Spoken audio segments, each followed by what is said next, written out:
Pues si se pueden ir insertando, por favor. 12:05, bueno, todo está a la 1 por ahí. Sí. Bueno, pues... Que sea breve, dices. No. Bueno, normal. Normal. Bueno, pues es para mí un honor presentar al segundo ponente de la mañana, una mañana con una particularidad, es que los dos ponentes son sevillanos, cosa que tampoco es muy normal, ¿eh?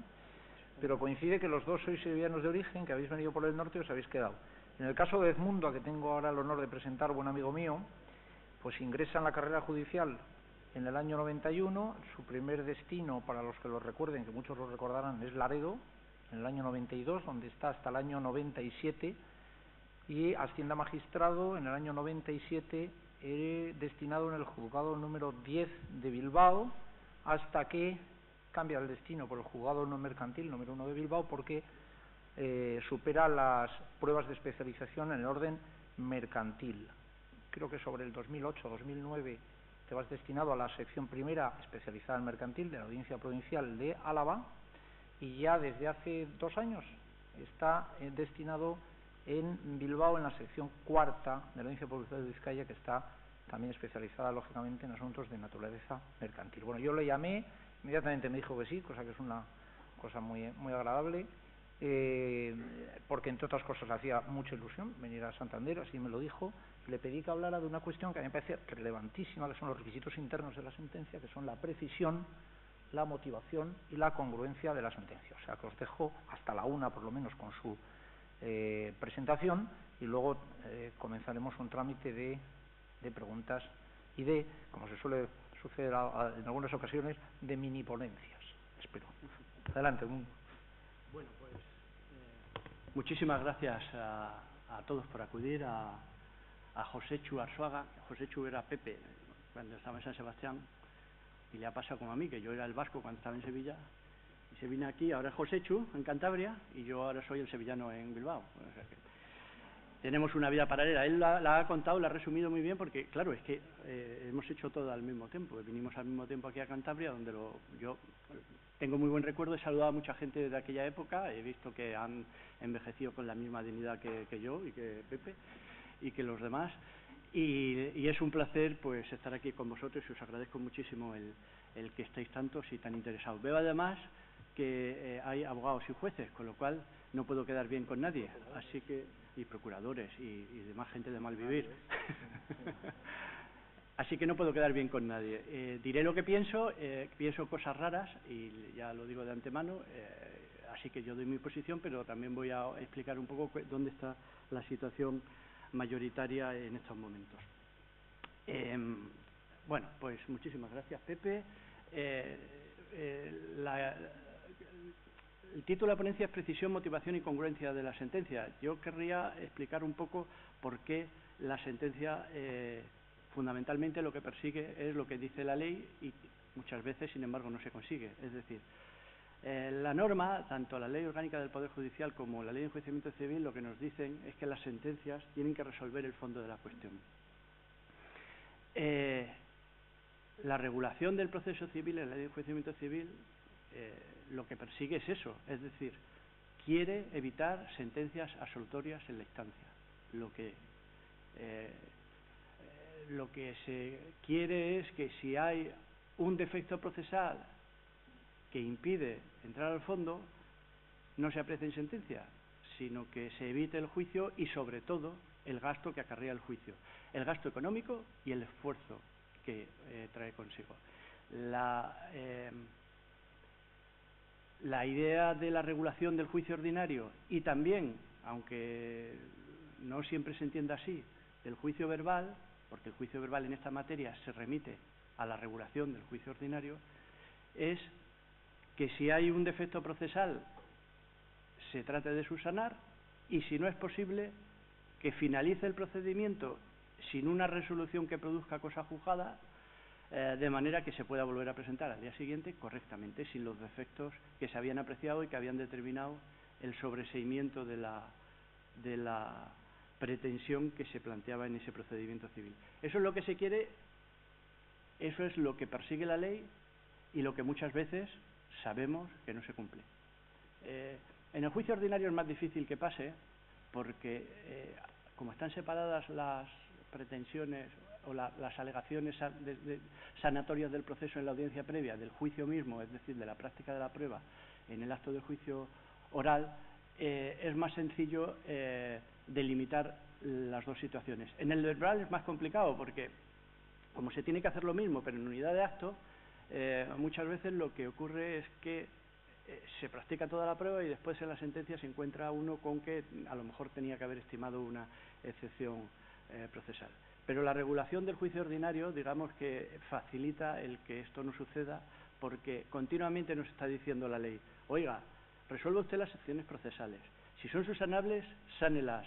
Si no lo tiene claro, resérveselas para dictar un auto por escrito con posterioridad diciendo que o bien no había excepción y por lo tanto todo lo que se hizo después en la audiencia previa servirá, y el esfuerzo que vamos a hacer en invertir en citaciones, en llamamientos a testigos, en abonos a peritos, en organización de videoconferencias, en ir a ver la finca antes de la celebración del juicio, en ir a la casa del testigo supermayor que no puede venir. Todo ese esfuerzo no lo vamos a tener que hacer porque vamos a apreciar la excepción procesal y vamos a poner fin, sin entrar al fondo de la cuestión, al proceso.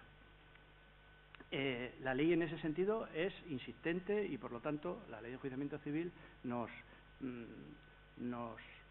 facilita esa posibilidad. Como decía, en el juicio verbal, la remisión que se hace al juicio ordinario debiera producir el mismo efecto. Es decir, si nos percatáramos en el momento en el que, ahora es más fácil porque tenemos un juicio verbal que no es verbal, sino escrito, tenemos la demanda escrita y la contestación escrita y vamos a la vista a celebrar la prueba, pero hay que hacer todo lo que dice la ley, es decir, ver si el litigio subsiste, precisar las dificultades que puedan haberse puesto de manifiesto en la contestación o en las que uno se da cuenta cuando va al juicio, y también concretar los hechos sobre los que existe discrepancia y también resolver las excepciones procesales.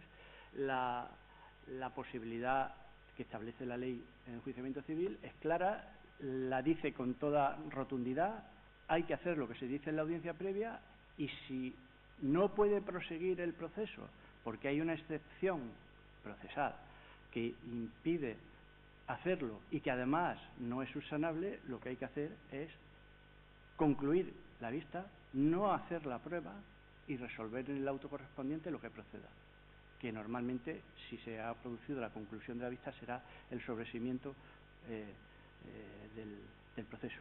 De esa manera se evitan las sentencias absolutorias en la instancia. Pero ¿qué ocurre? Ocurre que muchas veces no te das cuenta, ni en el juicio verbal, que es lo que es más probable porque no están separadas la fase sanatoria de la fase de práctica de la prueba, ni en el juicio ordinario, porque en el juicio ordinario a veces sucede que cuando vas a elaborar la sentencia es cuando te das cuenta de que el asunto tiene un defecto procesal que impide que entres al fondo. ¿Qué puede suceder? Bueno, pueden suceder muchas cosas, es decir, puede ser que tú no hayas hecho la audiencia previa, sino que la haya hecho otra persona y no se haya dado cuenta, o que todo vaya con normalidad y de repente te des cuenta al estudiarte el asunto a fondo que, pese a que te lo habías preparado, que habías ido a la audiencia previa, que los abogados habían puesto de manifiesto todo, sin embargo hay o una falta clara de competencia objetiva, o una falta clara de disconsorcio, o una legitimación activa apreciable de oficio también. Antes se ha dicho en la ponencia de Tafur y tiene toda razón, es decir, hay cuestiones que se pueden apreciar de oficio que las partes no habían planteado. Bueno, yo creo que en esa situación el problema es que, si hacemos caso a la voluntad legal de que hay que huir de la sentencia absolutoria, tenemos un problema, sobre todo en primera instancia, porque lo que vas a hacer es, si dictas esa sentencia apreciando esa excepción, es evitar que haya doble instancia. Es verdad que el Tribunal Supremo dice que no pasa nada, es decir, la jurisprudencia nos dice el derecho a la doble instancia no supone la imposibilidad de que se dicte una sentencia en primera instancia absolutoria y en segunda, si se aprecia el recurso y se desestima la excepción, de fondo. Pero aceptando eso, lo que es cierto también es que queriendo la ley que evitar las sentencias absolutorias en la instancia y establecido el proceso civil en base a que debe haber un doble conocimiento, privar a las partes de la doble instancia es, yo creo que una un fracaso de las partes y un fracaso del juez y un fracaso del proceso.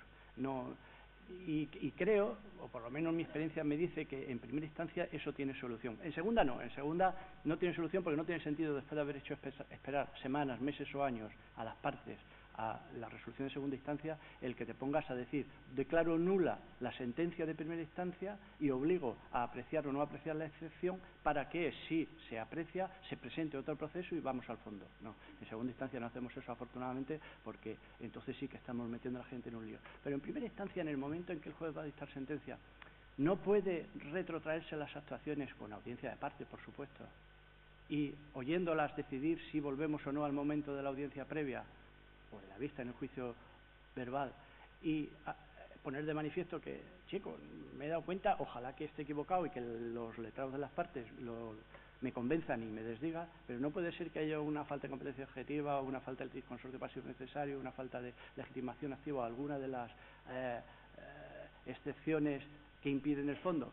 Yo creo que es un buen remedio que se puede hacer, que lo que hace es retrasar un poco, no mucho, el procedimiento en primera instancia, y sobre todo evita, si al final la excepción tenía fundamento, el que se dicte una sentencia absolutoria, se dictará el auto correspondiente, no habrá cosa juzgada y se podrá volver a presentar la demanda correctamente. Pero bueno, esto es una idea y no sé si es una barbaridad o no. En mi opinión, es una buena forma de solucionar el problema. Bueno, dicho esto, entro a lo que el artículo 209 de la Ley Orgánica de la Ley de Enjuiciamiento Civil, el 248 de la Ley Orgánica, dicen que debe ser una sentencia, que es un poco el título de la ponencia. Los requisitos se deducen de varios preceptos legales. Evidentemente, el primero es la inmediación de quien asistió a la vista. La sanción, aunque hay matices según resoluciones judiciales, en general se entiende que es la nulidad de la sentencia. El juez que presencia la prueba es el que tiene que dictar sentencia. Luego, no se exige en la ley que sea el juez que haya emitido la demanda, no se exige que sea el que haya presidido la audiencia previa, pero sí es muy exigente, y en eso no se ha rebajado el nivel de rigor por las resoluciones judiciales, por la jurisprudencia. La ley ha sido clara y hemos cambiado a mejor con la Ley de Enjuiciamiento Civil. En segundo lugar, hace falta identificar el tribunal. Aunque parezca mentira, ha llegado hasta el Supremo un asunto en el que el problema era que no se había identificado al tribunal de la sentencia y se ha sancionado con nulidad. Es una sentencia de la Sala Cuarta, cuarta, no tercera, está mal aquí puesta, de la Sala de lo Contencioso Administrativo del Tribunal Supremo de 3 de abril de 2012, que dice que no se sabe quién era el tribunal, y si no se sabe, las partes quedan indefensas porque tienen derecho a saber quién es el tribunal, quién es el ponente, y a ejercer los eventuales derechos a pedir recusaciones, etcétera, etcétera. El lugar y fecha en que se dicta y el recurso correspondiente, que es lo que dice la ley. También hay que poner en el encabezamiento los requisitos correspondientes, la legitimación. Todos estos requisitos, como sabéis, en general se cumplen, no siempre con el rigor correspondiente, pero es verdad que la sentencia, si se lee, debería ser litersuficiente. Es decir, que cuando uno está repasando la cuestión tendría que saber quién es el que pide, por qué pide, si lo está haciendo en nombre propio, en nombre de su hijo, en nombre de un asociado de su asociación de consumidores, en nombre de la sociedad al limitado anónima a la que representa, si es un colegio, si lo hace en nombre del colegiado o lo está haciendo en nombre propio, etcétera, etcétera. Y luego la representación voluntaria o legal y el nombre del abogado y procurador, que en general no se nos suele olvidar. Otra exigencia que plantea la ley, que brilla por su ausencia en la mayoría de las sentencias, es que los párrafos sean numerados y separados. Brilla por su ausencia porque hoy en día la excepción es que hagamos lo que dice la ley.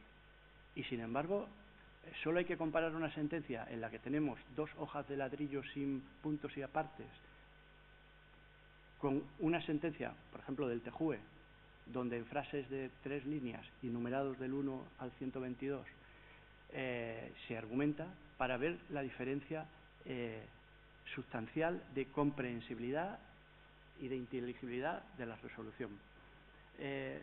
Las leyes son claras. La ley orgánica, la ley de enjuiciamiento civil, dice que se tienen que separar y numerar los párrafos. La ley insiste en que además a cada cuestión que se plantea se le tiene que dedicar un fundamento separado. Y eso, como digo, contribuye a la claridad y precisión de la sentencia, y sobre todo lo que facilita es que el derecho de defensa se pueda ejercitar con facilidad. Porque uno puede identificar, cuando va a la segunda instancia, a casación o a cualquier otro ámbito en el que se puedan plantear solicitudes, puede decir, mire, es que en el apartado 67, en el párrafo 67, en el parágrafo 67 de la sentencia se dice esto. Y eso es lo que quiero, esa es la idea que quiero combatir, porque es la idea fuerza de la sentencia. Recordad la sentencia famosa de las cláusulas suelo del 9 de mayo de 2013, que por excepción ha habido un par de ponentes en el Supremo, que han sido Jimeno Bayón y Xavier O'Callaghan, que enumeraban los párrafos correlativamente, y claro, era muy fácil saber lo que querías decir. El abogado lo tenía muy fácil y el que tenía que conocer de la apelación bastante sencillo, porque le decían que estabas discutiendo la afirmación del 267, esto que la cláusula está inserta en un montón de previsiones y aparece oscura, etcétera, etcétera. Se identificaba con muchísima facilidad. Y luego otra facilidad que otorga el separar y numerar, es decir, cumplir lo que dice la ley, es que te permite decir la contradicción interna de una sentencia. Mire usted, en el 67 ha dicho blanco y en el 92 negro. O en el 47 parece que ha dicho esto y en el 33 está diciendo lo contrario. A ver si nos aclaramos. Yo creo que en eso se ha cambiado. Ahora el Supremo últimamente tiende a numerar los párrafos de cada fundamento jurídico, lo cual es un lío, porque al final tienes que decir fundamento jurídico cuarto, párrafo quinto. Es más sencillo lo que dice la ley, es más sencillo lo que se ha hecho por el Tribunal Supremo en otras ocasiones, y es clarísimo seguir el ejemplo del TJUE. Vamos a numerarlos del 1 hasta el final. El TJUE numera incluso los párrafos del fallo. Y de esa manera vamos a facilitar el trabajo de quienes tienen que asegurar el derecho de defensa de sus clientes. Bueno, en los antecedentes de hecho hay que poner las pretensiones de las partes, hechos que se funden, todas estas cosas que dice la ley. No me voy a detener en eso, sino en lo que es más polémico, que es en el inciso final del apartado segundo del artículo 209. Los antecedentes de hecho hay que poner todo lo que dice la ley y los hechos probados en su caso. Proceso civil, hechos probados en su caso. Situación en la que estábamos antes. Ley Orgánica del Poder Judicial, 248.3, que decía las sentencias tendrán un encabezamiento, fundamento de derecho, antecedentes de hecho y hechos probados en su caso. Interpretación judicial mayoritaria. Esto, en su caso, se refiere a las jurisdicciones donde sus normas reguladoras lo exigen, la social y la penal. ¿Alguien entiende una sentencia penal condenatoria, una sentencia laboral sin hechos probados? No. ¿Qué sucede si se acude en suplicación en lo social o en apelación en lo penal y no hay hechos probados? Se anula la sentencia y se le devuelve al juez para que la haga bien. Bueno, eso es lo que sucedía hasta que se aprueba. En el proceso civil no sucedía pues porque tradicionalmente se entendía que no era necesario. La Ley de Enjuiciamiento Civil de 1881 no lo exigía y la Ley Orgánica se refería a esas dos jurisdicciones. Se aprueba la Ley de Enjuiciamiento Civil y lo que ha sucedido es que esa interpretación mayoritariamente ha considerado que no obliga a que en la sentencia civil haya hechos probados. Lo que se dice en la jurisprudencia actual es que no es un requisito necesario, porque en su caso es una excepción que permite optar según las circunstancias a aplicarlo o no. El que no es una norma de carácter preceptivo por la habilitación que otorga la excepción. Hay alguna que dice que sería más respetuosa, la sentencia de 8 de febrero de 2013, que también es de Jimeno Bayón, dice que sería más respetuoso si se hiciera y además se incrementaría la calidad del derecho de defensa si se introdujeran hechos probados en la sentencia civil, pero que no es preceptivo. Y alguna incluso llega a decir que es que tampoco nos tenemos que volver locos en el orden civil porque no podemos reproducir cosas que hacen otros, ¿no? El orden penal, el orden social. Hay otra interpretación minoritaria que es más exigente.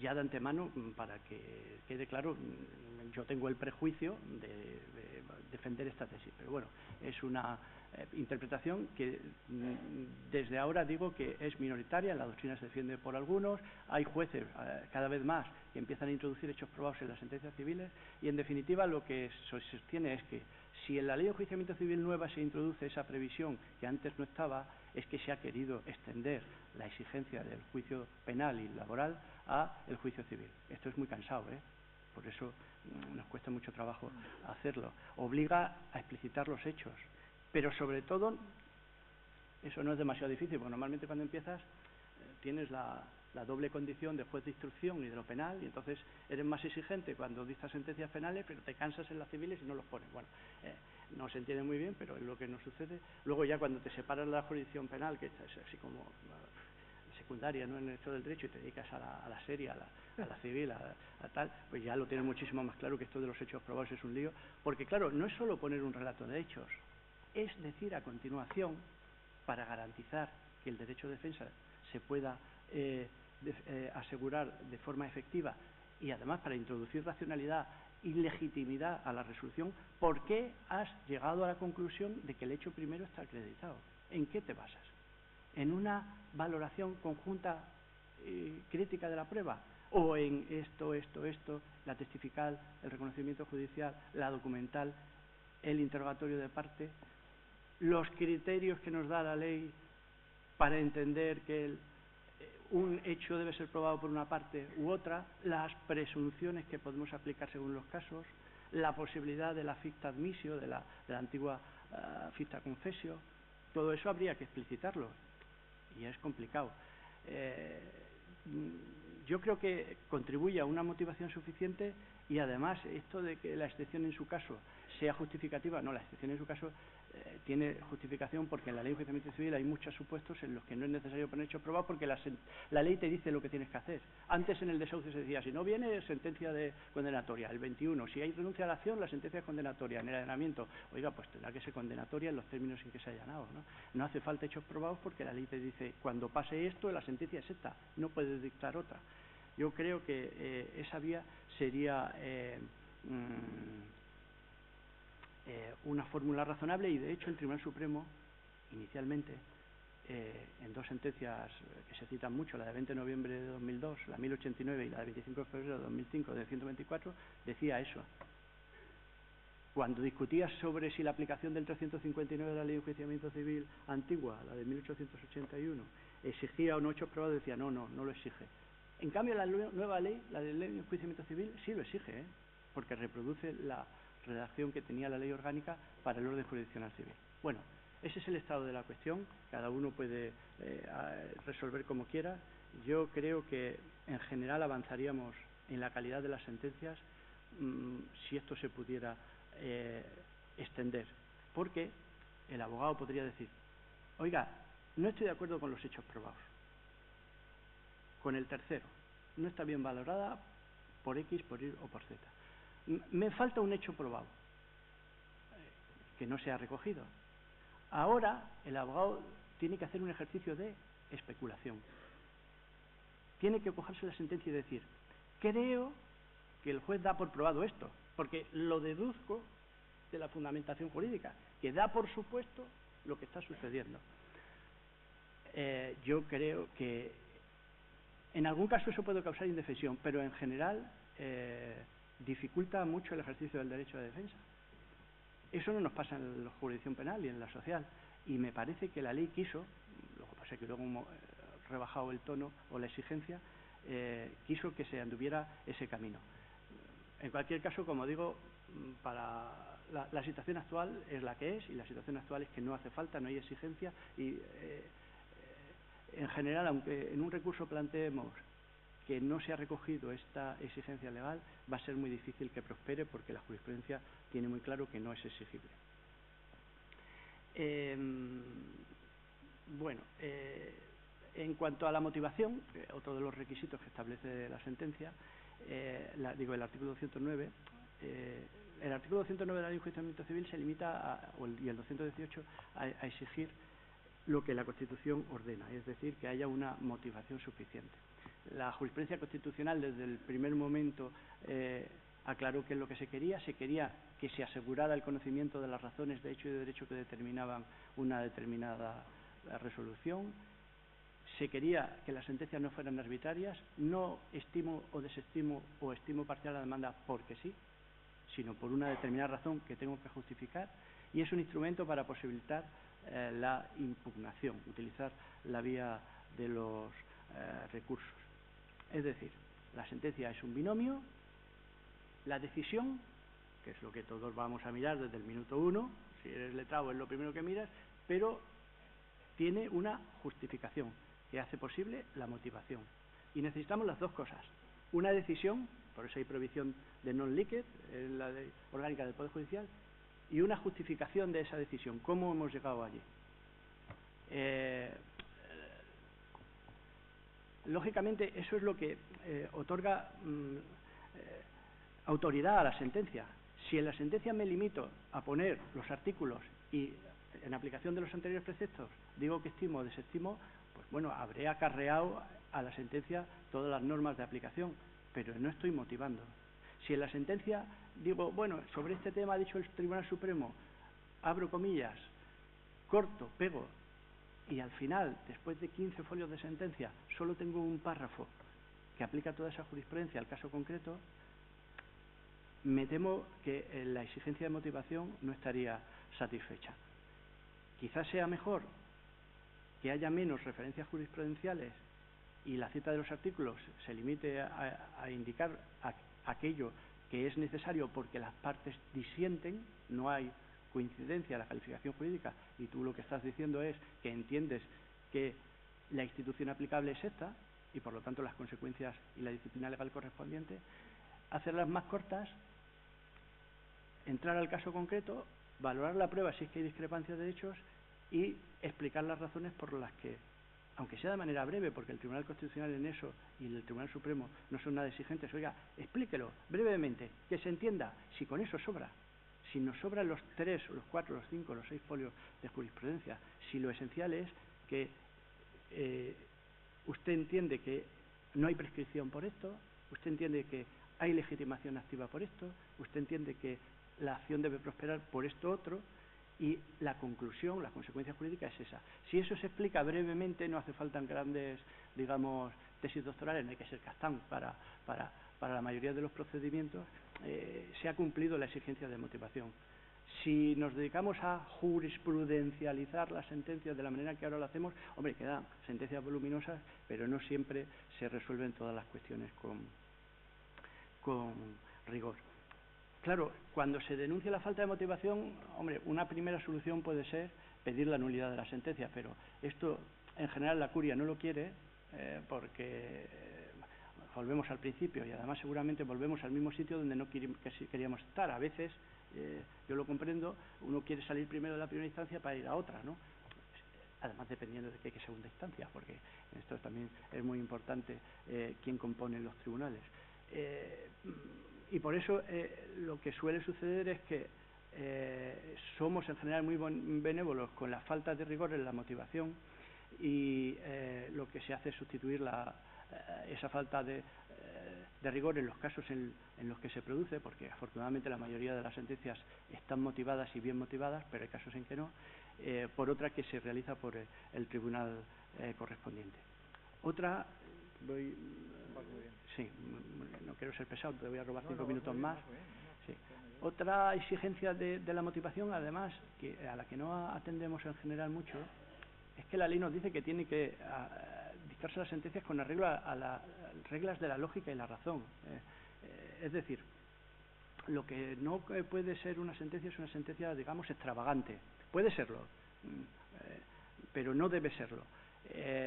Lo importante es que cuando se está resolviendo no estemos llegando a una solución que cualquier espectador imparcial piense que es absurda.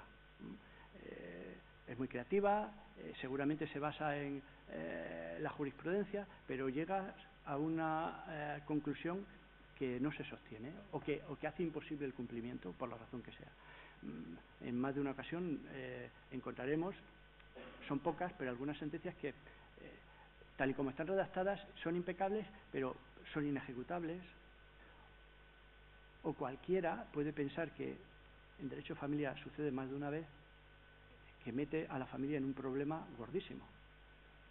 Seguro que sí, que es así, pero lo que usted está diciendo al final es que una persona de 17 años tiene que hacer algo que no quiere, y eso va a ser muy difícil de cumplir, de ejecutar o de llevar a cabo. No va a dar satisfacción a nadie, salvo decir, bueno, yo tenía razón, me llevo el fuero, aunque el huevo no va a ser posible porque esta sentencia va a ser imposible, no es lógica y no es susceptible de ejecución. Otro requisito que nos exige la ley es el de la claridad, y no es fácil ser claro, no es fácil porque a veces el esfuerzo de sintetizar lo que está pasando y llevarlo a unas líneas es muy complicado, y quizás sea el esfuerzo más importante que se tiene que hacer al elaborar una sentencia. Yo creo que es el esfuerzo más importante que se tiene que hacer al plantear una demanda. ¿Cuál es el estado de la cuestión? Seguro que lo sabemos todos.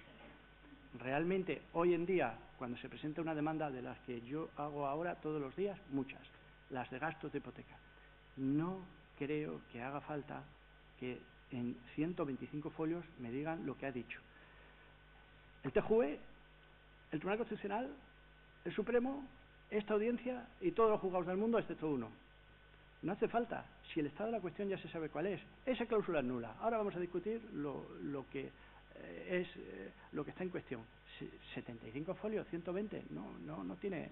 Es decir, es absurdo porque además, teniendo en cuenta que con este tema los juzgados están colapsados, si con 2 folios es suficiente. Mire usted, dijo el Supremo, tal, el TJUE lo confirmó. Esta audiencia lleva diciendo lo mismo desde el principio. Ahora vamos a discutir qué es lo que discutimos.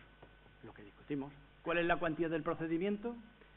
Si entra actos jurídicos documentados o no, que ya no hace falta. Si es la mitad de la gestoría o la totalidad de la tasación. Y eso es lo que estamos discutiendo. ¿Es nula la cláusula? No lo es. Si es nula, ¿cuánto me van a pagar?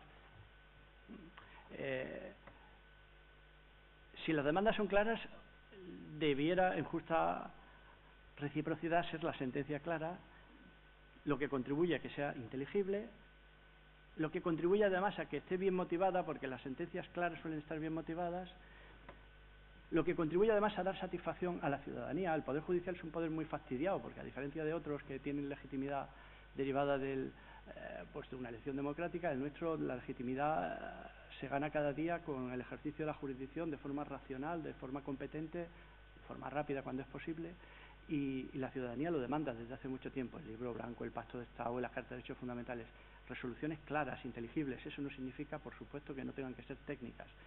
Puede ser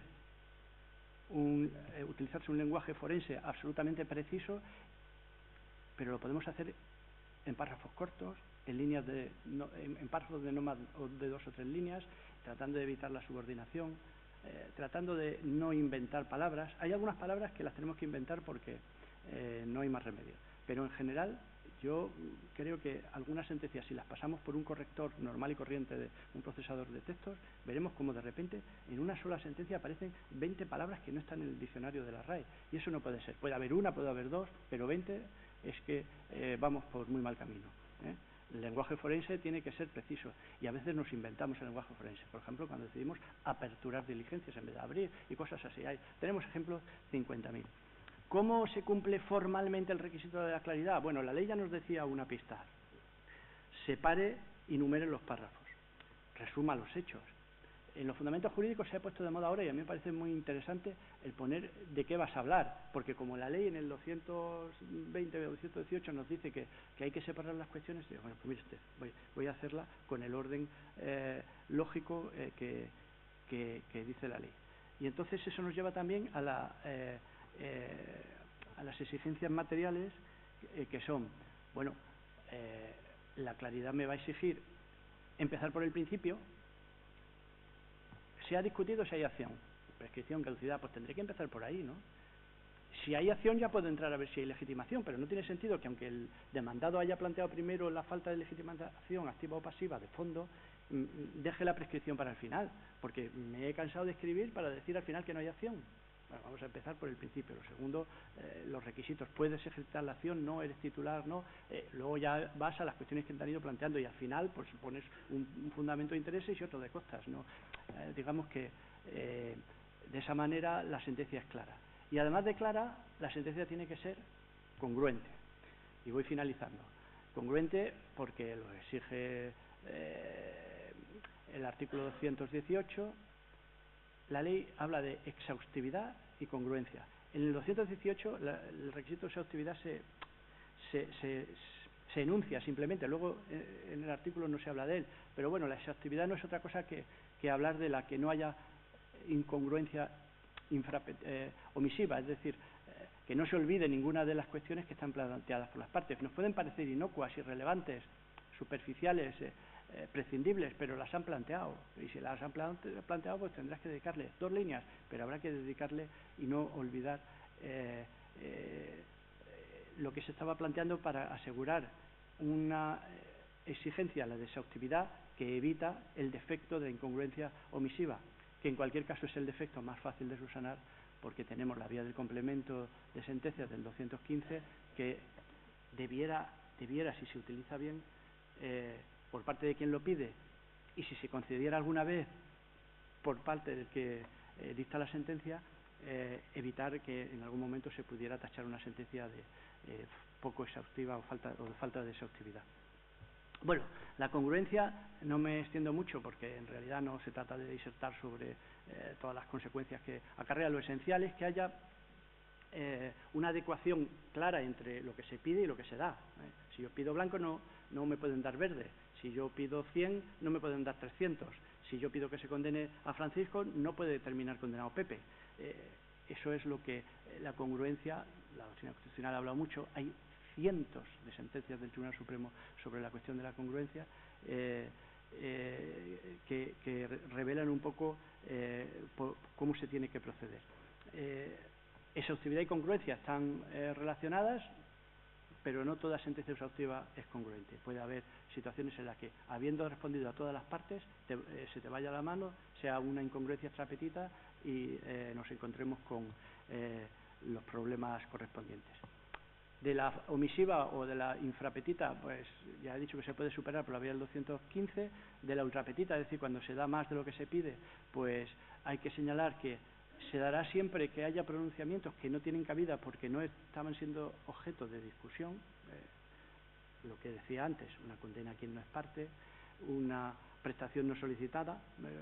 Yo he pedido la resolución del contrato, pero no la indemnización. ¿Por qué? Porque he querido reservármela. Igual que en el proceso penal me reservo la acción civil, pues en el proceso civil esto me lo voy a guardar, porque lo que me interesa es la resolución. Ahora quiero esto y ya está. En el desahucio, quiero el desahucio, luego ya veremos si reclamo o no rentas. Pero claro, no hay ultrapetita, no se da más de lo que se debe cuando estamos haciendo pronunciamientos que la ley permite que se hagan de oficio. En familia tenemos 50.000 ejemplos. En materia de costas, la jurisprudencia, si el abogado que en Laredo no le di la razón me está oyendo, que sepa que he mejorado y ya sé que no era así como dije. Porque cuando uno se equivoca, me acuerdo perfectamente. Solo me he equivocado 6 veces en mi vida. He opinado incorrectamente muchas, pero equivocarme 6. Las tengo todas grabadas y sé incluso quién es el abogado. Pero no le veo aquí. De oficio hay que poner costas o no ponerlas. Si la parte no la pida, se le ha olvidado. Pero de oficio es una previsión que hay que solventar. Igual que de oficio, sin necesidad que te lo pida aparte, puedes apreciar si hay dudas serias, dudas de hecho o de derecho.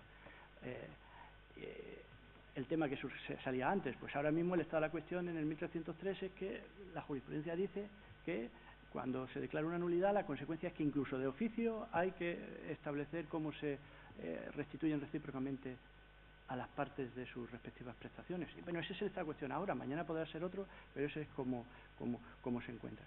Y en cuanto a la extrapetita, pues consiste en conceder algo distinto a lo que se pide. Bueno, yo pedía la resolución del contrato por incumplimiento y lo que me ha declarado la sentencia es que el contrato se debe cumplir y en ambos casos me dan la indemnización que pedía, pero bueno, es que yo no pedía esto sino otra cosa diferente, ¿no? ¿Qué ocurre? Que no obstante todo esto, lo que la jurisprudencia nos dice bien claramente es que ser congruente no significa transcribir el fallo, la solicitud de la demanda. No me oiréis decir suplico, sino la solicitud de la demanda. No se tiene que transcribir, no tiene que haber como dice el Tribunal Constitucional y el Supremo, un paralelismo servil.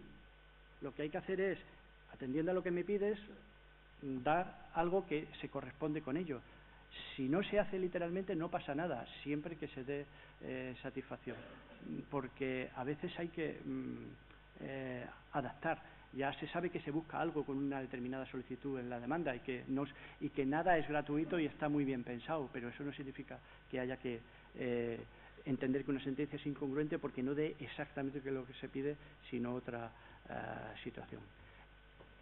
Y la incongruencia, además, no solo se predica del fallo, sino también de la argumentación. Y aquí entramos en un terreno escabroso, porque además se nos mezcla el iura nobis curia de por medio, en cuanto que, bueno, vamos a ver, la argumentación fáctica o jurídica es la base de la que se extrae la petición y, en el caso de la sentencia, una determinada condena.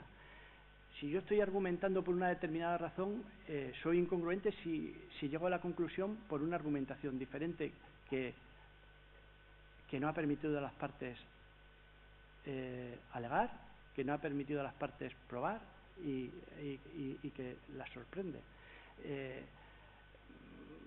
Para empezar, no puedo cambiar los hechos, las partes me han dado unos hechos, no puedo prescindir de ellos, ni puedo usar otros que no sean los que la ley admite. La ley admite que los hechos notorios sí los puedo utilizar. Pues bueno, puedo argumentar una sentencia que Bilbao es más bonito que Santander, un hecho notorio en el que poca discusión cabe y por lo tanto me lo saco de la manga y lo pongo. Puedo argumentar hechos accesorios. Bueno, no se podía pasar por aquí porque aquello estaba embarrado, luego parece claro que debía llover, o bien lo regaban, ¿no? Como algunos entrenadores de fútbol, o máximas de las experiencias que podemos usar porque es comúnmente conocido lo que sea, ¿no? Que en las ciudades de mar pues hay más humedad que en las que no tienen mar. Eso no es faltar al deber de congruencia, pero sin embargo es posible introducir un hecho que las partes desconocían y que el juez se saca la manga. El conocimiento privado no es admisible en una sentencia. O es posible también ignorar un hecho que las partes habían convenido y que consideraban relevante para resolver. En la audiencia previa no solo se fijan los hechos en los que existe discrepancia, no hay ningún inconveniente para fijar los hechos en los que hay, entre comillas, discrepancia, acuerdo. Si yo y el demandado hemos convenido que fulanito era el abogado de una parte en aquel asunto en el que estamos discutiendo, no puedo decir en la sentencia, no puedo prescindir de ese dato y decir que es que la parte no estaba asesorada. No, mire usted, es que lo habíamos convenido, no se puede ignorar y por lo tanto estoy argumentando de forma incongruente, yendo más allá de lo que debía. Y con la fundamentación jurídica pasa otro tanto. Aplicar títulos jurídicos no alegados genera indefensión.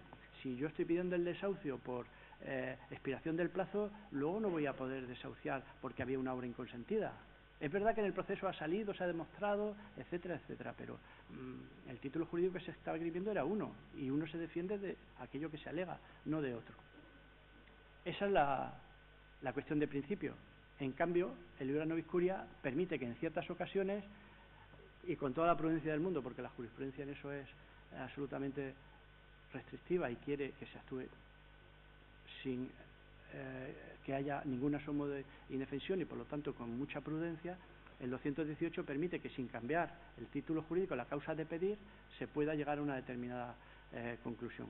Es cambiar el punto de vista jurídico. Las partes me lo habían planteado de una forma, pero yo, juez, lo voy a aplicar de otra.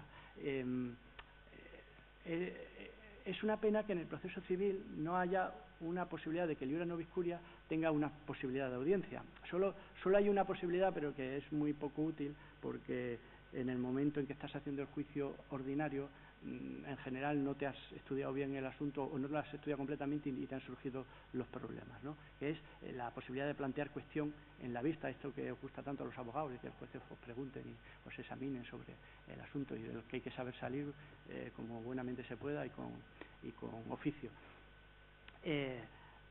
¿Cabría la posibilidad de que si el juez quiere aplicar el iura nobis curia, cambiar la causa de pedir, no, cambiar el punto de vista jurídico, el título por el que pretende estimar o desestimar, por lo menos en el plazo para dictar sentencia se oyeran las partes? A mí no me parece que sobre, pero bueno, supongo que siempre es complicado, sobre todo cuando tienes que tramitar tantísimos asuntos, ¿no? Pero bueno, siempre hay situaciones en las que la jurisprudencia, la ley te ayuda. hay principios que lo facilitan, oiga, pues de que los contratos o las relaciones jurídicas son lo que son y no lo que las partes quieren que sean, es el primero. El de la unidad de la culpa civil es otro título, otra fórmula que la jurisprudencia ha consagrado y que considera que no ocasiona indefensión. Oiga, yo estoy reclamando por culpa extracontractual, pero resulta que era contractual, ¿no? Pues bueno, no he cambiado, no causa indefensión, los hechos son los mismos, el título es semejante, no, la causa de pedir no varía. En Bilbao tenemos mucho este tema con el metro, ¿no? El demandante dice que ejercita una acción extracontractual porque se ha caído una persona en el metro, eso es, y el metro, claro, se agarra a eso inmediatamente y dice que hay prescripción porque no se ha presentado en el plazo, pero bueno, oiga, sin cambiar la causa de pedir, me voy a la contractual porque es que este señor tenía un billete y eso es un contrato y entonces el plazo mejora mucho y entonces la acción vive y con eso no se causa indefensión y aplicando el libera nobis curia y estas instituciones, pues evitamos el que alguien que tiene razón y al que hay que dar la razón, pues por una defectuosa identificación del título jurídico por el que se estaba reclamando, pues se vea privado de una indemnización a la que tiene derecho. Bueno, yo creo que con eso hemos hecho un repaso breve, que era lo que tenía que ser, como las sentencias, y claro, espero haber sido claro a cómo debe ser una sentencia y como he visto que estáis muy atentos, muchísimas gracias por tantísima atención. Además, has dejado un montón de cosas.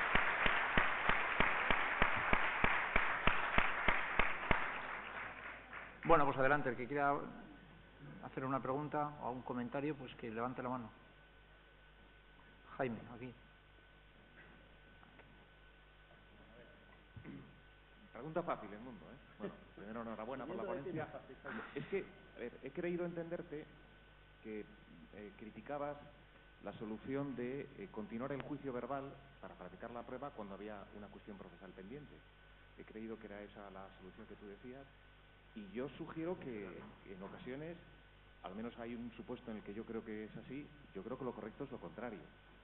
Planteo el supuesto y de ahí hago la teoría. El supuesto, que es un supuesto real, un contrato de, bueno, una discusión entre una agencia y unos agentes, se plantea un pleito entre ellos y la parte demandante, que creo recordar a la agente, sostiene que era un arrendamiento de servicios y la agencia dice que era un contrato de trabajo y alega una cuestión procesal que es falta de jurisdicción. La jurisdicción competente es la laboral. Hasta no practicar la prueba no se puede decidir bien esa cuestión. Así que parece lógica la solución de continuar, practicar la prueba y decidir, ya sea por auto o por sentencia, pero con la prueba practicada. Lo que sugiere que cuando el artículo 443 dice que hay que examinar las cuestiones que están a continuación del juicio y dice el juez resolverá lo que proceda, es técnicamente posible, en este supuesto desde luego yo creo que sí, la solución de resolver, suspender el juicio sobre la cuestión procesal hasta un momento posterior. Y si es posible en un caso, ¿por qué no aplicarlo en otros? En otros, como no tan claros como este, en que parece lógico, ya que tienes a las partes, ya que tienes a la prueba, practicarla, agotar la prueba, que declaren los que han venido y ya resolver más adelante, si es una cuestión procesal que se ve con tiempo y con calma, pues por auto. No sé si es una solución incorrecta o correcta según tu juicio, y te lo pregunto. Bueno, yo te haría la pregunta, ¿y si eso pasara en un juicio ordinario, qué harías? Es decir, te pasa en la audiencia previa, dejas preparado el juicio, lo señalas, a quién se va a citar, pero no se cita a nadie, no se llama a nadie, no se prepara la videoconferencia, no se hace nada. Simplemente te reservas la cuestión y resuelves. ¿Que dices que no hay es estimar la excepción? Pues el juicio sigue adelante. Pero si dices que sí, ¿para qué quieres practicar la prueba, etcétera, etcétera? Luego, además, a mí me parece que, tal y como está diseñado el juicio verbal, lo que se quiere es evitar el gasto, es decir, el esfuerzo, el perjuicio que supone que la prueba se practique cuando luego vas a sobreseer y mañana vas a tener que volver a presentar el procedimiento bien. Oír a las partes, los testigos, ya sé lo que va a pasar. ¿Lo vamos a reproducir otra vez? Los testigos, que no se pueden oír entre sí sobre las mismas cuestiones, se han oído. Porque el que ha terminado se ha quedado en la sala y ha oído lo que decían todos los demás.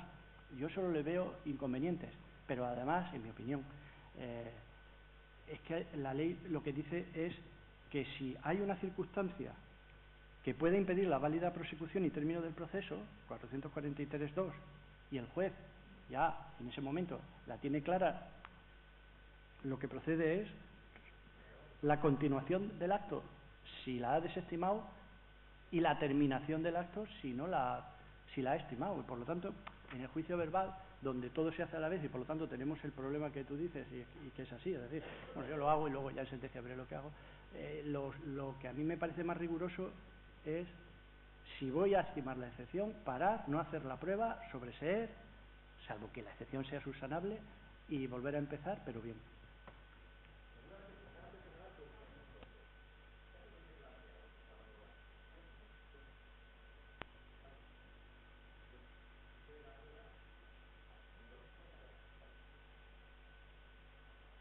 Muy excepcionalmente, pero sí.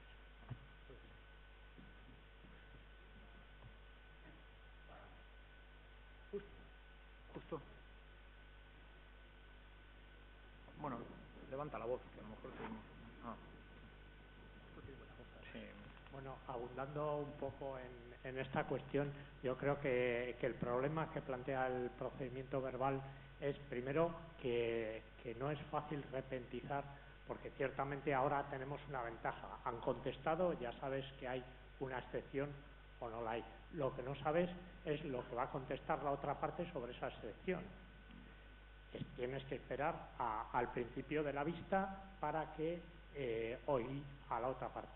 Pero además tampoco es fácil repentizar si vas a aceptar o no a admitir la excepción.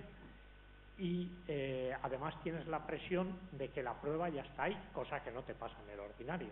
Están fuera los testigos, los peritos, preparado todo el mundo, y decir, bueno, el juez se lo va a pensar. Y vengan ustedes dentro de un mes, que ya lo tendré pensado, y continuamos el juicio. Parece que es más práctico, también de cara a dar una buena imagen de la justicia, el resolver en ese momento, hacer las pruebas que haya que hacer y luego decidir, a lo mejor por medio de auto, para no provocar, si vas a aceptar la excepción, pues resolver por medio de auto, no dictar una sentencia, no hacer una cosa definitiva, pero no dejar tampoco todo pendiente. Si se ha planteado un problema, a ver qué haces contra esa gente. ¿La haces venir al mes siguiente para lo mismo?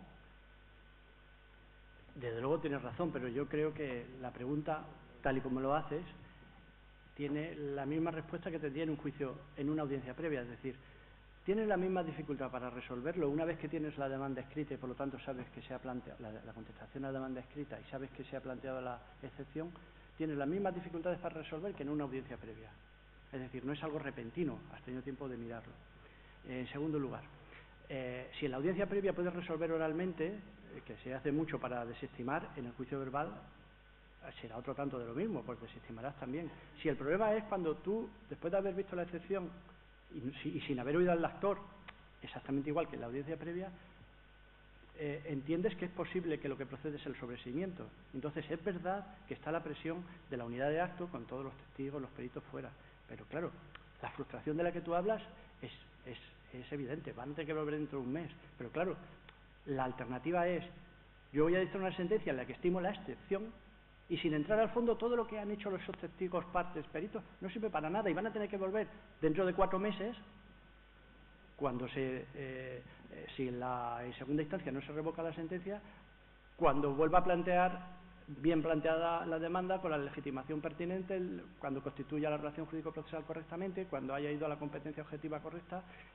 Y yo no sé qué situación o qué frustración es peor, si la de una sentencia que no entra al fondo o la de volver el mes siguiente para que el juez resuelva sobre el fondo, esta vez sirviendo para algo todo lo que allí se haga.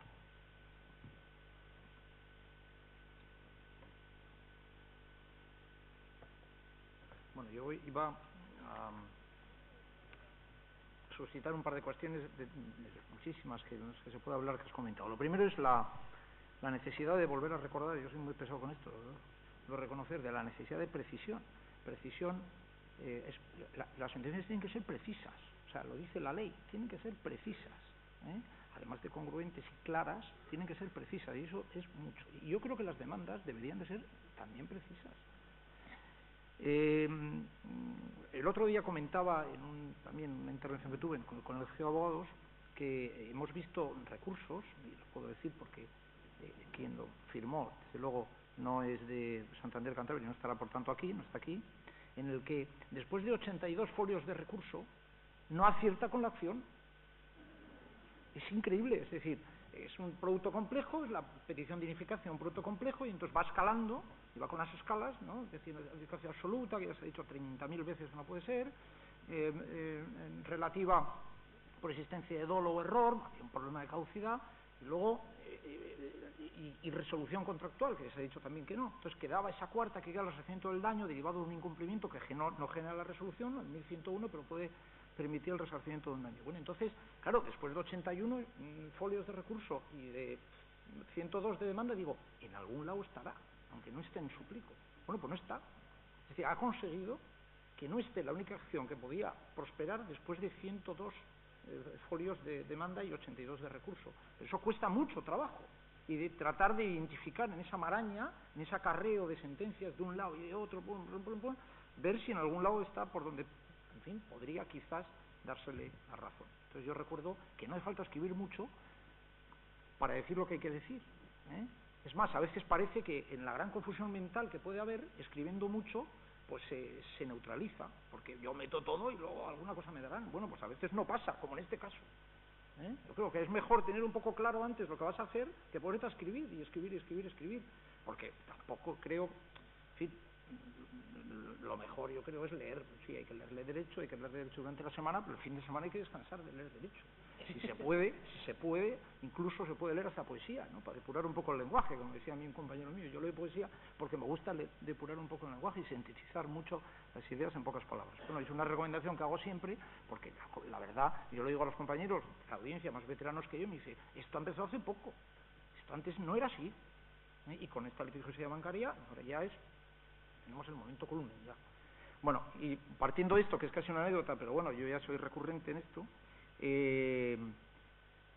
quería comentar una cosa respecto a la congruencia, de las muchas que has comentado. A mí la dificultad verdaderamente de la congruencia, claro, vamos a ver, si el objeto del proceso es la causa de pedir y la petición, la congruencia no solemos tener problemas cuando la alegan como infracción procesal relativa al desajuste con la petición. Bueno, pues ahí enseguida comparas y ves. El problema mayor que solemos encontrar, y a mí me cuesta mucho resolverlo, que es el problema del desajuste con la causa de pedir. Entonces, claro, ¿qué es causa de pedir? Entonces, ahí nos tenemos que preguntar eso, que es lo más complicado que existe. La causa de pedir, yo tengo claro que sobre todo, son los hechos. Los hechos, claro, jurídicamente relevantes, que pueden integrar la norma, y ya nos empezamos a complicar. Porque, claro, como la causa de pedir sea también el derecho y te vincule, entonces ya no se entiende el sistema del principio de iora no vinculia. Claro, el Tribunal Supremo ha dicho que efectivamente en la mayoría de los casos son los hechos jurídicamente relevantes, pero luego dice que el derecho sirve para identificar la acción. Entonces ya no sé muy bien dónde quedarme, dónde queda el iora no vinculia. Eso, lo tengo claro que lo que no se puede alterar son los hechos, es decir, los hechos a partir de los cuales se construye la demanda, esos no los puedes alterar, o a través de los cuales efectivamente se llega a una conformidad. Pero ¿dónde llega el iora no vinculia luego? ¿Y dónde llega el iora no vinculia? Y a mí me resulta complejísimo eso, cuando llega algún recurso en relación con una infracción procesal relativa a la infracción del principio de congruencia, con estas cuestiones procesales que además son cuestiones bastante complejas, ¿no? Atienden un poco a los principios, un poco del objeto del proceso. No sé si te parece a ti también que esto es una cuestión. Sí, me lo parece. Quiero hablar primero de la precisión, porque estoy de acuerdo contigo, bueno. Pero estando de acuerdo contigo hay que ir un paso más allá, es decir, completamente de acuerdo. Es un defecto además en el que se incurre cuando se hacen las demandas, pero yo a veces trato de ponerme en el pellejo del que está haciendo un recurso, ¿no? Entonces, pongámonos en su situación. O sea, yo tengo ahora una situación en la que, por ejemplo, después de una sentencia del Tribunal Supremo que me dice X, la mitad de las audiencias de España se están teniendo blanco y la mitad negro. Si presento el recurso, tengo la completa seguridad que hasta dentro de 2 años no me lo van a resolver. ¿Por qué? Porque hay tal cúmulo de asuntos y dentro de 2 años va a pasar que el Tribunal Supremo haya estado en medio 4 o 5 sentencias en las que aquí va a afinar, allí va a recortar y aquí incluso puede modificar su criterio, ¿no? Como ha pasado, por ejemplo, con el tema del vencimiento anticipado, que empezó de una manera y el próximo 26 de marzo sabremos si la teoría del Blue Pencil sirve o no sirve, porque no lo va a decir el TJUE. Bueno, entonces, si yo soy abogado, desde luego no puedo hacer lo que tú has dicho. Cojo, disparo con todo y a ver qué pasa. Y además, encima, sin identificar bien lo que hay. Pero lo que sí me tengo que representar es la posibilidad que dentro de 2 años, cuando me vayan a resolver el asunto, esto no me haya servido. Si resulta que yo he planteado 5 acciones, el juez solo me ha comprado la segunda, una de 2. Si soy recurrente, puedo intentar defenderme. Mejor dicho, si soy apelado, lo que voy a tratar es de impugnar la sentencia para a través del gravamen eventual, decir, bueno, vale, por si acaso le estima usted al apelante la pretensión, yo voy a impugnar la sentencia porque las otras 4 acciones me las ha desestimado. Y lo voy a hacer porque no sé cómo va a estar el estado de la cuestión cuando eso vaya. Es verdad que luego los recursos y las impugnaciones y las oposiciones son muy prolijas. Y también es verdad que muchas veces están mal hechas, y también es completamente cierto que incluso en muchísimas ocasiones no tienen nada que ver con lo que se está planteando. No tiene nada que ver porque están respondiendo a otro recurso. Han cogido el modelo y se han equivocado. Bueno, eso es cierto. Pero digamos que hay que hacer ese ejercicio de pensar que a veces las cosas se hacen porque la realidad está como es. Hemos debatido mucho esto en los tribunales en los que he formado parte, es decir, ¿por qué se pedía solo la nulidad y se reservaba la acción de reclamación de cantidad? Porque el TJUE iba a pronunciarse, y estamos hablando de que se iban a dar 3.000 euros más o menos según lo que dijera el TJUE. ¿Cómo evito que no me pase eso?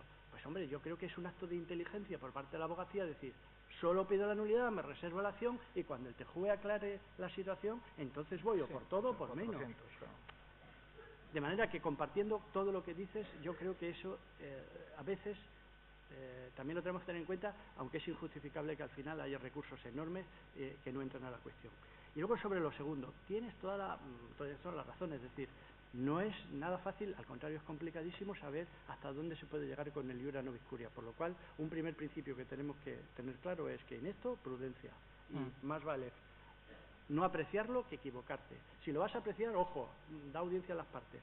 Y luego, que se refiera solo a los hechos, tú lo has dicho, eso es lo que parece que se deduce de la causa de pedir, pero no es lo que dice el Supremo. El Supremo, una sentencia de la 347-18, no puede ser más reciente, del 7 de junio, dice: la causa de pedir no está integrada única y exclusivamente por hechos puros, despojados de cualquier consideración jurídica. Hechos jurídicamente relevantes. Claro, eso, de manera que al final yo estoy contigo en que esto es muy complicado y que, hombre, si tenemos la suerte que la demanda esté bien hecha, es decir, el abogado dice, bueno, planteo la primera acción, la segunda subsidiariamente, la tercera de modo subsidiario, la cuarta, ¿no?, como se hacen con estos temas de nulidad, pues me curo en salud y evito, si es que me he equivocado a la hora de plantear la pretensión, el quedarme sin argumentación. La otra posibilidad, bueno, iura nobis curia, pues depende un poco de la benevolencia del tribunal, y a veces no es nada fácil solucionar la cuestión por esto que dices. Estoy completamente de acuerdo. Breve pero confuso. Bueno, ¿más preguntas a colación de esto? Sí. ¿Dónde? Aquí al fondo. Sí. Vamos a ver, se ha planteado el tema de los hechos. Al abogado se nos pide claridad en los hechos de la demanda, sencillamente para centrar el terreno de juego. Se ha mencionado como algo conocido que en la jurisdicción social y en la penal el hecho probado es fundamental, es de la que arranca luego el fundamento. Yo entiendo que las sentencias, cualquiera que sea la jurisdicción, y comprendo también aquí la civil, tiene que ser casi un silogismo. A partir de unos hechos consolidados que se dan por probados, se le aplica una fundamentación jurídica que nos conduce al fallo. En que la jurisdicción civil no se haga esta separación, sino que en la fundamentación se mezcle el hecho probado con el fundamento, con un zigzag, hace las sentencias menos comprensibles. A la hora de recurso también implica una dificultad añadida, e imagino que para la sala, a la hora de hacer un examen exhaustivo de la causa que se somete en la apelación, también es más difícil abordar cuáles son los datos de fondo. Sí agradecería yo, y creo que no es que sea conveniente, sino necesario, que en la vía civil se vayan cogiendo también estas formas y que se abunde en una separata perfecta entre los hechos que se declaren probados, abundando luego en la causa por la que el magistrado de turno llega a la conclusión de que esto está probado o aquello no, y que eso sea casi la práctica habitual, porque las sentencias serían mucho más comprensibles para cualquier lector, no solamente para las partes. De hecho, ya digo que el Tribunal Supremo, aunque dice que no es obligatorio, dice que es recomendable. Y luego ya como se interprete el precepto, el 209 segundo, pues ya vemos que hay opiniones para todos los gustos. La mía ya la he explicado y va en ese sentido. Bueno, yo creo que se ha avanzado bastante en esto, porque lo que pasa es que no se incorporan los resultados de la valoración de los hechos, no se suele incorporar en un apartado específico, como de apartado de hechos probados, pero sí que hay muchísimas sentencias donde ya hay una consideración preliminar o unos fundamentos preliminares donde se hace una valoración de los hechos dentro de la fundamentación jurídica. Yo creo que eso sí que ya se ha convertido en algo bastante más usual, que es un avance, que puede considerarse como un avance, pero es difícil también romper un poco el molde tradicional cuando no hay una ley que te la imponga, ¿no? Y cuando hay una forma de escribir tradicional que la gente se acostumbra. Romper eso no es fácil. Además, bueno, hay alguna evolución, vamos a dejar también las cosas en su sitio.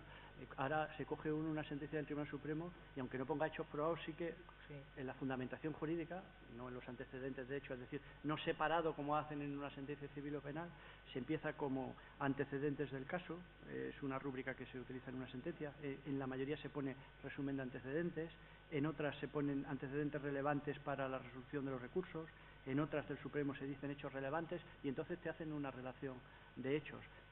No es hechos probados, pero sí que es, digamos, una explicación de por qué se va a utilizar luego la fundamentación jurídica. Eso también se puede someter a crítica, porque la literasuficiencia significa que la lectura desde el principio hasta el final sea completa. Si en los antecedentes de hecho puedes incorporar el resumen de lo que están pidiendo también y no hacerlo en los fundamentos de derecho. O sea que eso también sería hasta discutible. Para algo están los antecedentes. No, si en los antecedentes tú incorporas lo que sintéticamente están pidiendo, a lo mejor puedes evitar que en los fundamentos de derecho directamente entres a resolver. En la casación, además, que no se puede valorar en principio nuevamente las pruebas, pues sería todavía más fácil. Pero es verdad que ese modelo, en el que se ve mucho en el Tribunal Supremo, prácticamente se ha extendido a todos los magistrados. Hay algunos que enumeran y separan los párrafos más, otros menos, es verdad, pero sí que parece que hay un corsé casi de sentencias ya en el Tribunal Supremo, en la Sala Primera. Es verdad que todas empiezan a parecerse bastante en cuanto al formato, ¿no? En cuanto al formato, no introducen hechos que no pueden decir la casación, sí que hacen todos un resumen de antecedentes, en ocasiones extenso. Y luego van indicando los motivos. Larguísimos. En las sentencias de Siohl te enterabas de cómo era el proceso, porque era más largo la relación de antecedentes de hecho que la fundamentación. Cuentan que en una ocasión una sentencia de Málaga consideró que era fuente del derecho no lo que había dicho los procedimientos jurídicos una sentencia del magistrado Siohl, sino lo que había puesto en los antecedentes de hecho. Como eran tan largos, se creía que era parte de la sentencia. Entonces, copió y pegó lo que eran los antecedentes de hecho, diciendo que es lo que había dicho el Supremo cuando el Supremo estaba relatando lo que habían dicho otros. Es decir, cuando las sentencias son tan largas o se va tan rápido, pues a veces pasan esas cosas, ¿no? Seguro que nos ha pasado a más, ¿eh? Sí. Bueno, más preguntas. A ver, los jueces de distancia, hombre, que estáis aquí. Jaime. Aquí.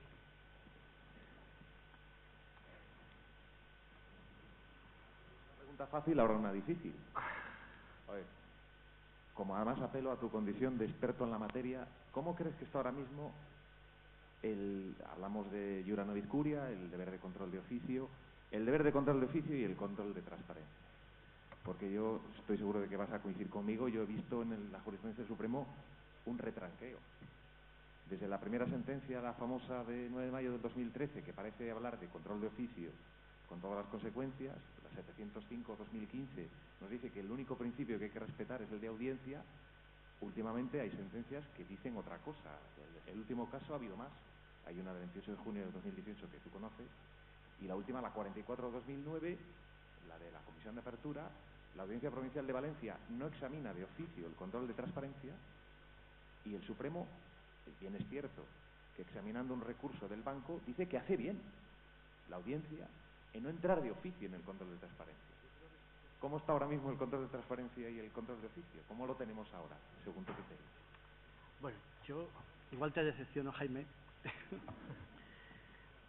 Yo veo que tiene que hacerse, el TJUE lo ordena, creo que los jueces de instancia tienen un mérito terrible por hacerlo con la cantidad de trabajo y asuntos que afrontan, pero a mí me parece que hay que tener un pelín de prudencia cuando vamos a instancias superiores. Porque claro, al final los recursos son los que son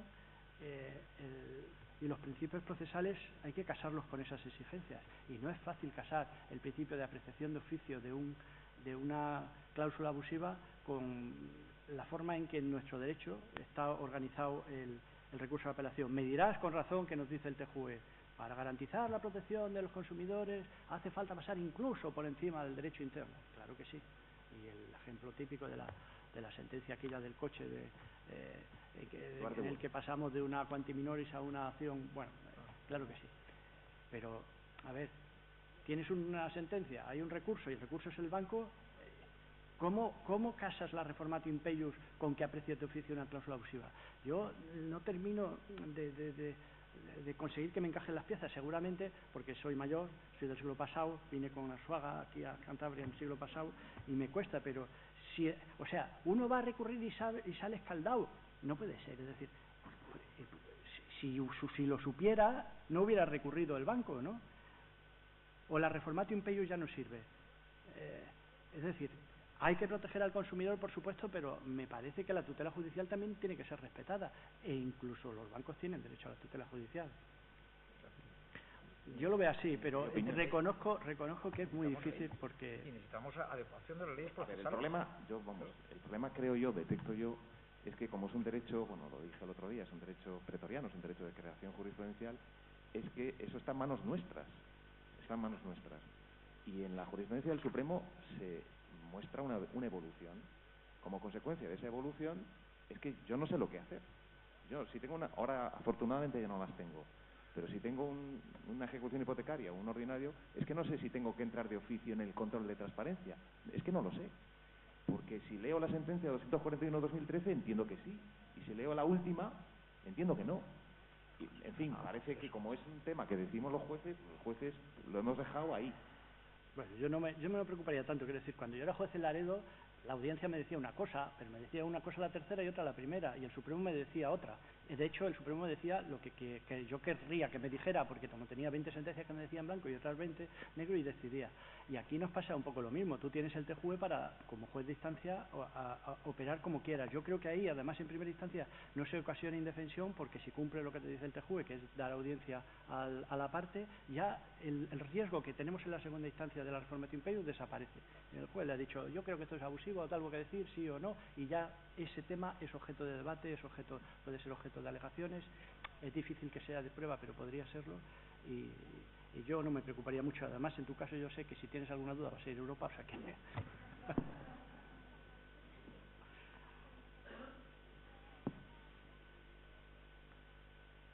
Hola, buenos días. Vamos a ver, mi pregunta es mucho más pedestre, ¿vale? Aquí. O sea, voy a bajar de Europa, ¿vale? Estábamos hablando de los hechos, que al final lo fundamental son los hechos, si está aprobado o no está aprobado. Y hago una reflexión y una pregunta, ¿vale? La reflexión es que entiendo perfectamente que no hacemos sentencias ideales en las que no se incluyen los hechos probados de una manera separada, pero también no todas las demandas son ideales. En la jurisdicción penal se parte de unos escritos de acusación que ponen muy claro estos son los hechos y estos son los fundamentos de derecho. Por lo tanto, aunque nuestras sentencias no sean ideales y no pongan separadamente los hechos probados, también muchas veces tenemos algo añadido que en la jurisdicción penal, no hablo del resto, pero en la penal está mucho más claro cuáles son los hechos discutidos. Y es cierto que tenemos las audiencias previas para concretar cuáles son los hechos que se discuten. Es cierto, y tampoco las hacemos de una manera ideal, pero al final, con la sobrecarga de trabajo, se hace lo que se puede, tanto los abogados como nosotros, y no es exactamente igual la jurisdicción civil que la penal. Pero eso es solo la reflexión.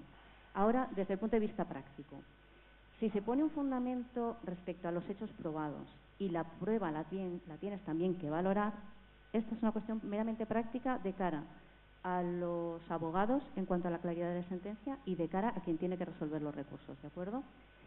¿qué conviene más? ¿Poner separadamente los hechos probados y luego valorar la prueba? ¿O al hilo de cada hecho probado ir diciendo, y esto lo entiendo probado por esta prueba o no? ¿De qué manera queda más clara y más precisa la sentencia? Como se ve, es algo muy pedestre y muy de andar por casa. Bueno, yo estoy completamente de acuerdo contigo que el problema de todo esto es que la ley plantea un nivel de exigencia muy alto, que estaría muy bien para cuando un juzgado llevara 500 asuntos o una sección de una audiencia llevara 300, pero la realidad nos supera y al final, cuando tienes que sacar el trabajo, lo que ocurre es que la calidad merma. Mientras que no tengamos tribunales bien dotados, tendremos el problema, porque un abogado lo que quiere es una sentencia rápida, oye, si está mal o bien, pero que sea rápida, que libere la posibilidad de apelación, etcétera, etcétera. Yo creo que de todas formas, en cuanto a la reflexión que hacías, en el proceso civil sí tenemos instrumentos y además los abogados lo plantean bien para determinar claramente los hechos. Es decir, la demanda, según el 399 de la Ley de Enjuiciamiento Civil, tiene que señalar en primer lugar los hechos, los hechos. Y no solo eso, sino que la ventaja de que los hechos estén claros y estén bien redactados por la demanda es que el demandado va a tener que contestar una a una a todas las cuestiones que le plantee el demandante en los hechos. Al hecho primero, ¿es cierto o no es cierto? Es verdad que muchas veces se utilizan fórmulas como niego y rechazo todos los hechos que se hayan planteado por la demanda. Bueno, vale, de acuerdo, pero como la ley lo que dice claramente es que al contestar la demanda hay que negar o aceptar los hechos que el demandante haya planteado en su demanda de manera expresa, el juez de instancia o cualquier instancia superior tiene un arma formidable para declarar probados hechos, que es, como usted al hecho primero o al hecho segundo no negó expresamente, sino que hizo una reflexión evanescente en la que no queda claro si dijo sí o no, yo lo doy por probado, fuera. El hecho segundo y el hecho tercero los doy por probado. No los ha negado usted categóricamente. Debía hacerlo, tenía una carga procesal. Se usa poco esta facultad en la primera instancia, pero es una facultad formidable y te permite decir, el primer hecho está probado porque el demandado no lo ha negado expresamente y ya está.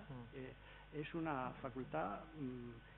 En cuanto a lo segundo, a ver, yo supongo que será cuestión de opiniones. A mí me parece, pero es una opinión y creo que, porque la ley no la aclara, pero creo que parece bastante evidente el que si tú pones los hechos probados como antecedentes de hecho, es decir, antecedentes de hecho y luego separas hechos probados. Un apartado expreso, como en la sentencia civil, digo penal o laboral. Luego en la fundamentación jurídica hay que decir, el 209, apartado tercero, dice que hay que motivar la fundamentación de hecho y de derecho, eso es lo que dice. Hay que motivar por qué has considerado acreditado el hecho primero, el hecho segundo o el tercero. A veces es muy sencillo. El hecho primero lo doy por acreditado porque las partes han convenido en él. El hecho segundo lo doy por acreditado porque no se negó por el demandado. El hecho tercero, en el que existía discrepancia, al final la prueba testifical corrobora lo que dice el documento no sé cuánto. Y el hecho cuarto, pues es verdad que es difícil de prueba, pero quien tenía que haberlo probado es el demandado, no lo ha probado, y bueno, pues el deber de información es del banco, nos dice la Ley General de Consumidores, y entonces yo pongo como hecho cuarto que no consta acreditado que se haya informado a fulanito de que había cierta cláusula. Ya está. Quiero decir que tampoco hay que hacer un esfuerzo sobrehumano, es el mismo esfuerzo que haríamos al hacer una sentencia penal. No obstante lo cual, evidentemente, cuando el trabajo te sobrepasa, lo que tratas de hacer es sacar el papel y hacerlo lo menos mal posible.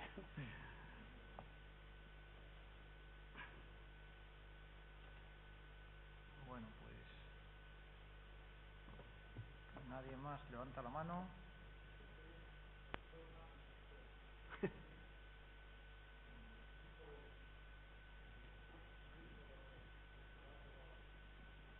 Espera, Joaquín, espera, empieza desde el principio. No te importa. No es broma, eres el juez más diligente del mundo, tienes el prejuicio de querer declarar probado el hecho, dedicas un fundamento y ahora tienes que declarar probado un hecho que concierne a un pleito de deslinde. ¿Cómo se puede declarar el hecho en un pleito de deslinde? Es que es tan compleja la realidad y las controversias civiles que frente al mundo penal, en que son conductas perfectamente describibles, hechos probados en un deslinde, ¿qué pones? Es una técnica. Yo creo... En un deslinde cántabro, perdona. Un deslinde cántabro.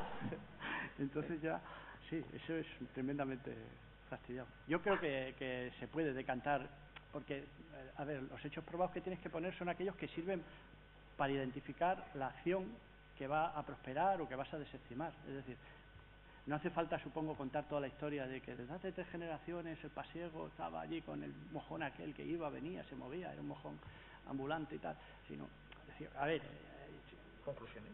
Lo que hay es lo que hay. Es decir, este señor es dueño de esta finca porque tiene este título, el otro no se lo discute, está en discusión hasta dónde llega y... ¿Resultado de la pericia?